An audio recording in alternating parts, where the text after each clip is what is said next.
Hello and welcome to another episode of the High Achieving Female Podcast powered by No. It's Sarah Benkinfishy, your host here, and I'm excited to introduce you to another CEO for our CEO chat. Today you're going to get up close and personal with Deirdre Tshien. She's one of the co-founders of Capshow, my new favorite AI-powered technology for podcasters, live streamers, and those who are looking to repurpose content. We are sharing so much on this new technology. I hope you enjoy and take a listen. Welcome to the High Achieving Female Podcast powered by No, where we believe high achieving female leaders deserve to be known. Here, you're going to get the tips, tools, and inspiration you need to network, grow, scale, and balance your business, career, and life.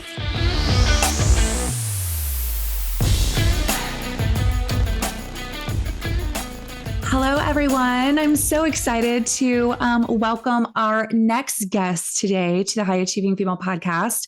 I am really excited to introduce her because she is the co-founder and CEO of Capshow, this really cool, innovative software that you all need to know and implement right away.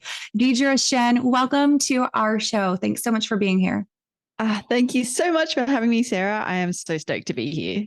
When I first met you, you're a 100 Women to Know award winner. And when I first met you, I was actually on your interview and I remember thinking like, wow, this is everything we're talking about right now, AI software. And then when we dug into like the backstory of how you founded this, what it does, everything, I was just so impressed and blown away. So I'm really excited to have you here and to introduce you to our listeners. Tell us a little bit about Capshow, because that's really what your current initiative is. Yes, for sure. So Capshow is an AI-powered content marketer, is what we call it. It really takes your anchor content. So that could be a podcast, it could be a live stream video, it could be a vlog, anything long form, either audio or video. And basically it converts that content, that anchor content into marketing assets for you. And so it's really cool. We're talking marketing copy, things like social media captions, like emails, both engagement and educational or like promotional emails, blog posts, all types of blog posts. So we do how-to blog posts, listicle, Q&A, like the top performing blog post types for search engines. We do LinkedIn articles. We pull out quotes, and we're actually working on something really cool that we're calling the Creative Studio, where it actually identifies the clips and segments for users to create even more content from just this one piece of content that they've already created. I love this because, for two reasons, right? One, because AI is really like the pulse of the future, and love it, hate it, whatever you feel about it. You know, this is what it is. Like it's here, it's now, and you're so timely with Capshow.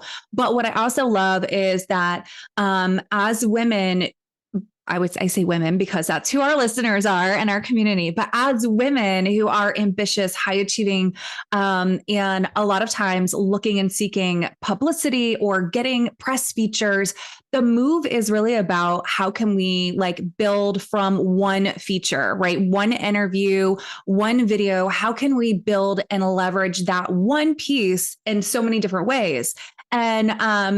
And Capshow does that for us. So we can literally take this podcast recording, which we are going to do, by the way, take this podcast recording and put it inside Capshow. And it's going to do exactly what you just said, provide me with a blog for my website. It's going to give me my social media captions. It's going to provide me with my LinkedIn article. It's going to pull out my show notes, everything, literally everything I need. And it's like this easy done for you format, because people like me prior to this were like trying to figure out how to make my PR piece, give it life. And now it's a done for you service. So that's why I think I'm so excited about this, because you're saving us time and energy. Yeah, thank you for saying that. That's exactly, we built it for people like you, Sarah, honestly, because I was in, I know we're going to get into that around, why we created Capture and how this came about. But we are so passionate about helping people amplify their voices, but really just like leaving, how do we almost look at content as legacy? You know, like this is the Right. stuff that this is your legacy, like all of the expert knowledge that you provide, the value that you give to audience now, like here and now, but how do we actually get it living longer? So that's kind of a big why behind what we're doing with Capshow. And I love that because when we first met at the interview, and we've had several conversations since then, I knew like, wow, this is something that I need. And we are, we're clients, yes, but it's something that I feel like everyone could use, especially who's in this sort of sphere arena, because not only is it a done for you service, but it's also like we've used other transcription services before. So before we even go into like anything else about who you are and why I think you're so amazing and why everyone needs a service, but also like we've used other transcription services before, but it just kind of like blobs it into like one document, right? So the work isn't really done for you. The difference between that and Capshow is, as you were showing me some of the behind the scenes, like you can give it like the tone that you want it to have, right? You can pick different like sections that you want it to amplify, right? Yes, yeah, and we have, so that's exactly right. You can choose what tone, and we're actually working on some pretty cool things that where you can actually give it some of your past, assets, and it will actually learn your tone for you. So yeah, we've got some pretty cool things coming down the pipe. Okay, so as like a non-tech person, if you have ever met me or have ever heard me, I'm always saying this. I am so like non-tech when it comes to these types of things that I just get blown away and really excited by these new types of technologies. So let's talk a little bit about Deidre, because you're really like at the end of the day, we're pretty much the same. You're not some tech guru, whiz app, app builder, genius coder person, right? Tell Not us at about all. who you are, and let's talk a little bit about how you invented Capshow, this really cool AI software. Yeah. Okay. I guess at my core, I am just an innately curious person. And I think as like all entrepreneurs are, that I think we need that in order to really make this journey of entrepreneurship sustainable. And so for me, because, I don't, I'm very self-deprecating. I'm Aussie, so we're very humble this way, but I kind of do say that I don't feel like I have any magic superpowers or any one specialist thing that I do. Like, when we talk about my journey, we started from an entrepreneurship perspective in hospitality. Like my career background was actually in banking, so from banking to hospitality. Then we went into agency work, into coaching, and now it's in software. So you can kind of see that there's no real one. Yeah. Yeah, that You've been all over the place. yeah, Which, like I always say this too, like I'm such a firm believer of like, it doesn't matter. Like everything is meant to be. So like what I do is leverage every bit of like my past experience into like the now, right? So I'm sure there's like all of these things that you have, like all of the different professions that you've been in are really playing a factor into like how you're leading and growing this business now. Let's go back to like how you even, because you mentioned, yes, if just in case you're listening and you're like, she doesn't sound like she's from America. She's not. She is an Aussie. She's from Australia. And it was your story of how you arrived to America that was really, really interesting to me. Do you mind sharing a little bit like about you and your partner's story and how you arrived to the great old USA? Yeah, for sure. Yeah, so I mentioned that my first foray into entrepreneurship was in hospitality. So my husband and I, we actually had dessert bars and burger restaurants in Sydney, in Australia. We had grown, so we started that in 2013. So gosh, a decade ago now. And we had 7 locations in total. So we'd grown that quite well, I think, given that we have absolutely no background in hospitality. And then it was the end of 2018. So 5 years in to that journey, we found out that one of our store managers he was actually managing one of our busiest stores in the heart of the city. He'd been stealing from us hundreds of thousands of dollars we found at that time. And it was all the things you can imagine that Oh comes my with gosh. kind of betrayal of, like, it was pretty devastating. And it was almost also probably also the catalyst that I needed to just really relook and rethink everything that we were doing. It kind of felt like, in a way, hospitality, like my husband, the reason why we got into that was my husband loves cooking and specifically baking. And so it just, at the time, quarter life crisis, just like, well, Yeah. let's just do this thing. And so we just started doing it. But at the end of the day, I think we had both lost passion Mm, for it.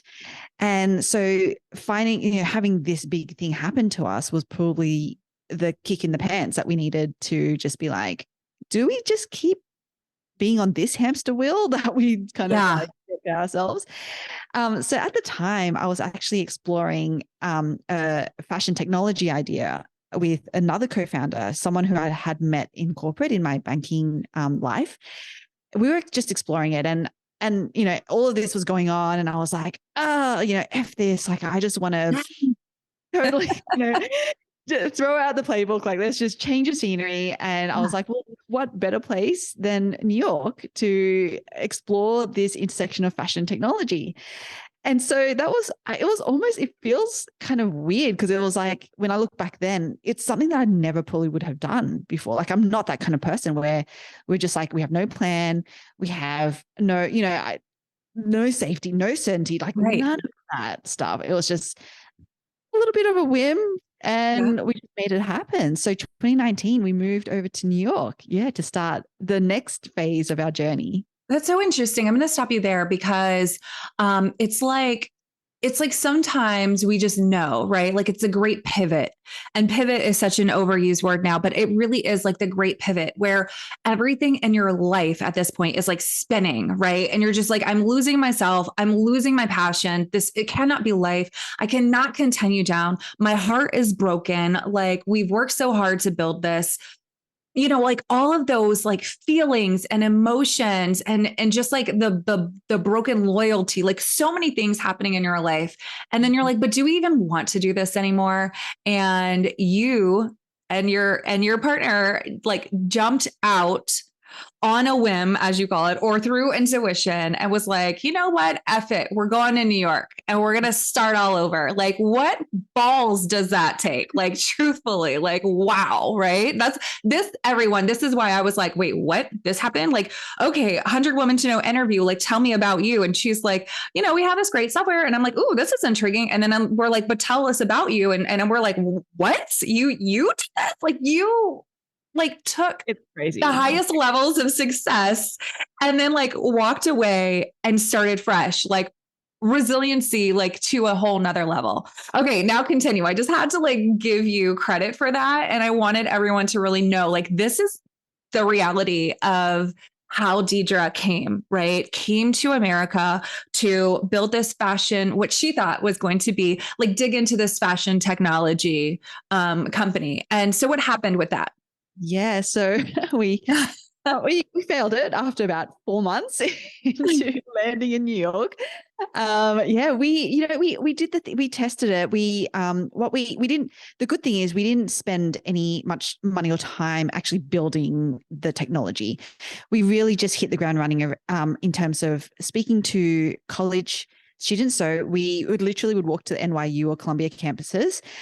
We were speaking to young professionals, and just to be like, hey, this is what we're thinking. We had wireframes, things like that. And we were literally just testing very low fidelity with them. And by the end of it, I actually remember we were my husband and I were actually in London because we had to get our visa. We had to fix something with our visa. And it was actually my birthday. It was in December. And I was working on, because we were building sort of these really rudimentary algorithms just on a spreadsheet. And it was Wow. a really, really big spreadsheet, and it crashed. Oh no. And and I remember I was like, trying to like I was trying to do all the things and it was not working. And I remember being on this call back with Bonner, who's my co-founder. She's in New York. And I was like, so this thing happened. But again, this is a funny thing. Like things sometimes I genuinely believe now, having been through this time and time again, that things happen for you. Yes. And that at that moment, I was like, it was the same thing where I was like, okay, this not as bad, not as devastating thing happened. Do we really think that this is like, I could, because basically the next decision was, do I go back and spend all of this time rebuilding this thing that we just lost? Is that effort going to be and time going to be worth it? Like, do we really think that this is the path that we should be on? And so we had this really difficult discussion and and decided that it wasn't. And so that was the next pivot in our journey. We decided then it wasn't going to be the thing. But the great thing is from that 4 months of exploring, because we were exploring with women, but we were also exploring with boutiques and brands. They would have to have been the other side, the supplier side. And we kind of went back to them because we knew that in talking to them, that the one thing that they were struggling with time and time again was acquisition. That was what they were telling us. And so we were like, okay, we've decided to not continue with this particular path, but hey, we can still help you on the acquisition side because again, our background's marketing and entrepreneurship. We know all of the ins and outs of the struggles of doing this thing. We can help you, but we'll just do it in a different way, which at that time was through just agency. So it was through digital marketing agency work.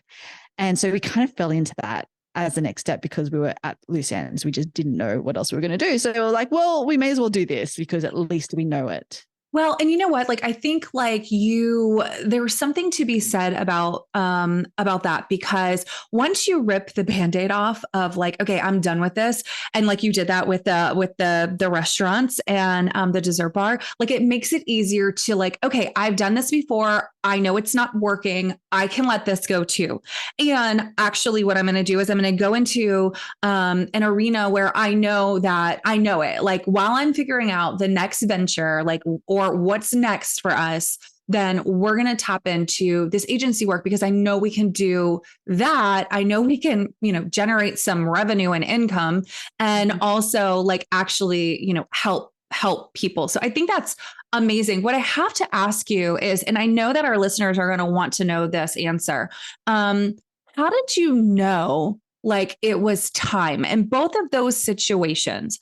How did you know? Like, I mean, yes, you had a, thievery going on and yes, the spreadsheet disappeared, but like, how did you know when you were just like, no, I'm not plugging in anymore? Because I think what happens is some business owners feel like they have these great ideas and they spend sometimes too long. And they just don't know when. And I get that question a lot. So what's your answer to that? Yeah, okay. I don't know if this is going to be. I know it's hard, but like, how did you know? Like you were just yeah. So I think at the end of the day, it's always going to come back to our intuition and our gut. Like that's, we have to trust that. But to put a little bit more of a tangible objective, what the process that we went through as well in making that decision was we spoke. I mean, the thing that gave us comfort was we were actually speaking to people. We weren't just trying to build this thing in a vacuum and we were going to like unveil it and be like, ta-da. And, we actually almost didn't spend any or much money on it at all until we had spoken to a lot of women, and we had to be really objective. So a lot of times, like the scenario that you talk about where we sometimes do things, we get so involved is because we get emotionally attached to yes. And the fear of failure. Like we're scared to fail, but you're like failing forward is different than just failing, right? Totally. And I think, and the other emotional attachment as well is that we start to see this thing that we're building as a reflection of us. Yeah.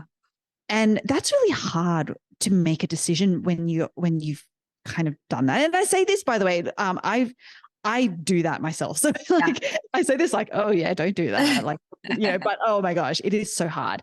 But at the time with this fashion technology business, I think what made it somewhat easier was because we weren't emotionally attached to it in that way. We were literally just looking objectively at, okay, this is what women are telling us. And yeah, it's kind of a problem, but it's not such a big problem that they were going to change their habits for immediately. Right. Okay. You knew it was a long game. You knew you were all in, but it wasn't feeling right. And I like that. Like you have to sometimes look at things very objectively and not listen to the naysayers. Just like look inside. Like what is it? Intuition, being objective. And then what I love is that like it was walking away from two very, very big things. Like these were huge things in your life, right? A fashion technology app, building an agency, the restaurants, moving all the way to America. And then here comes this new concept, Cap Show. Yes. Yeah. So fast forward. So basically, with the agency business, COVID hit, we actually then transitioned to coaching. And it was with that coaching business that I then started my first podcast. And we went through all the things like this is, again, it's the journey, right? You look back at the journey and that's always it always amazes me how true it is when they say that you are exactly where you need to be right now. Because I didn't know at this times, as you said, we just went to the agency just because we didn't know what else we were going to do. We needed income, all of the things, but it all added up to, we needed to go through all of that in order to get to this point, which was we had a coaching business, we had a podcast, we were struggling to grow it and market it. And the podcast and the business, we eventually figured out the organic way to do that. And it was because of that then was like, well, this kind of sucks. Like, I don't really want to be doing this. No one wants to write show notes and like build out all of these things, right? Exactly. So Cap Show was like built off of your own need. Yeah. Yep. 100%.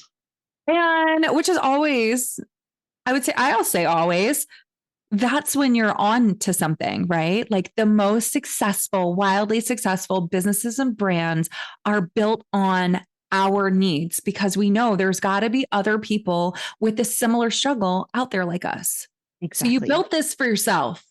Yeah. And then how did you like decide to roll this out? Again, remembering that you're not like the coder, you're not the programmer in the background. You literally found this because you needed it. And then you found the people to kind of like put it in place, put them in place. Yeah, that's exactly right. So I was fortunate. Again, I count myself fortunate, lucky, grateful for how this happened. But we actually met someone who is kind of like a fractional CTO. So we got him on for a really short-term project to essentially help us find someone who could actually develop for us. Because as you said, we are not developers at all. We wouldn't even know how to find a good developer. Right. And so we needed to rely on someone who we could trust in that he knew what was doing, what to do and what he was doing. And so, yeah, we were able to hire someone relatively cost effectively from overseas who could stand it up for us.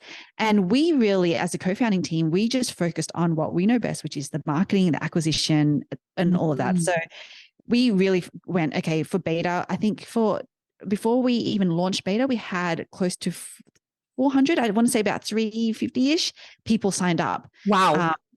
For beta, which was amazing. And so already just from day one, it was really funny. We launched, we're live with beta and no one could actually log in. It was horrendous. I mean, at the time it was so stressful, but now you look back and you can laugh about it because this is just the stuff that happens. Right. And so that so anyway, we got through that. We went live and it was just like, all throughout, I'm always so thankful for the people that we've been able to surround ourselves with, because that's what makes all of this happen and successful and all the things, but also worth it.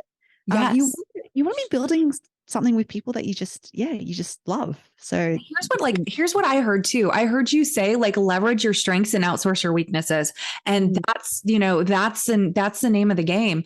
You have marketing experience, founder experience, you've built brands, and you were able to tap into that because a lot of those skills are transferable, and then find someone who could do the nitty-gritty building of it. And then look at how it launched. So what I love about Capsho, so this is fully self-funded, right? You're not like, so many people think that like if they want to create an IT or a software or an app or some kind of like machine like this, technology machine, that you have to go get series A, B, C funding to be able to make this happen. What I love about you and Capsho is that you're so scrappy. Like you are like self-made, scrappy, willing to like do the work and do what you need to do, reinvest and build it out properly without having to give away a lot of equity.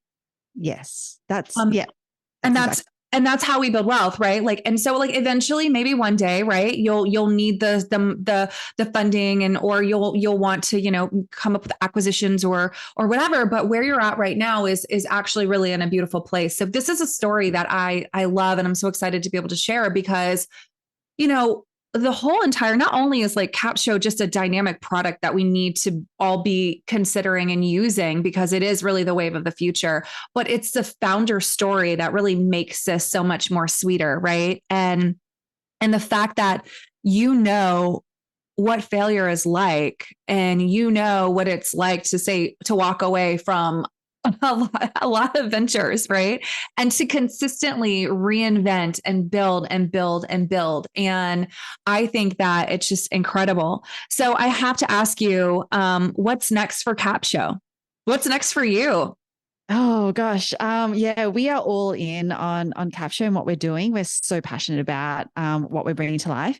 But yeah, so right now, all the things I rattled off right at the beginning of this episode were on the copy side of content marketing. And soon we are going to be expanding into the creative side. We're really going to first lean into our strengths, like what it is that we can bring as marketers by because we are marketers. And that is really around the identification side of it, because there are a ton of apps that are really good at video editing and all those sorts of things. But really where the time is being spent is, hey, I really want to find these sound bites or these clips that can help me raise awareness for my content, or that can help me get my audience on social media to listen to my podcast or watch my video, or can really help just get engagement. I want people to engage with me. And so that's what we're solving for right now, which is based on what actions you want your audience to take, what are the best, sound bites, the best clips. We are going to help generate short form scripts so that, you can do a talking head style video. Wow. We're identifying segments that you can use for your YouTube channel. We're doing a lot of that heavy lifting so that your team or you can just go ahead and make those edits in a video editor and publish. You are literally taking it up a whole nother notch, right? Like, how incredible is that? So how do people find you if they're interested? We'll have links in the show notes, of course. You are a member of our No Elite, so they'll be able to, if you're a fellow member, you'll be able to reach out. You're going to start learning and seeing a lot more on Capsho, just because this is a product that I'm super passionate about. And also Deirdre, her story is amazing. You're coming to Summit next year. We are putting you on stage, sister. Like, there is just so much.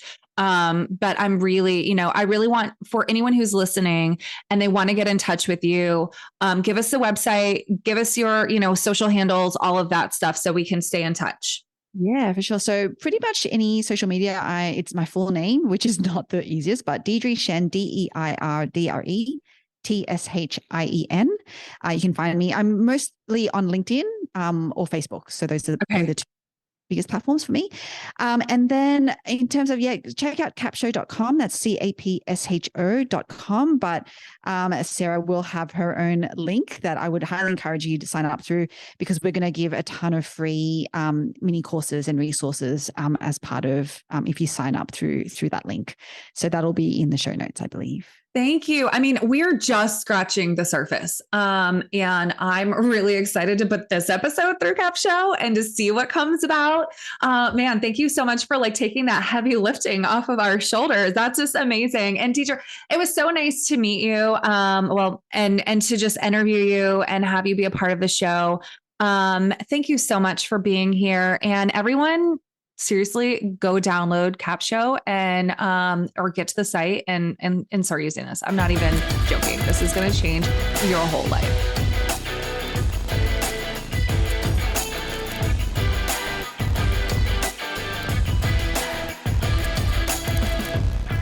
Thank you for joining us for this episode of the High Achieving Female Podcast, powered by No, where we believe it's time for high-achieving women like you to be seen, heard, and recognized. Until next time, remember, you deserve to be known.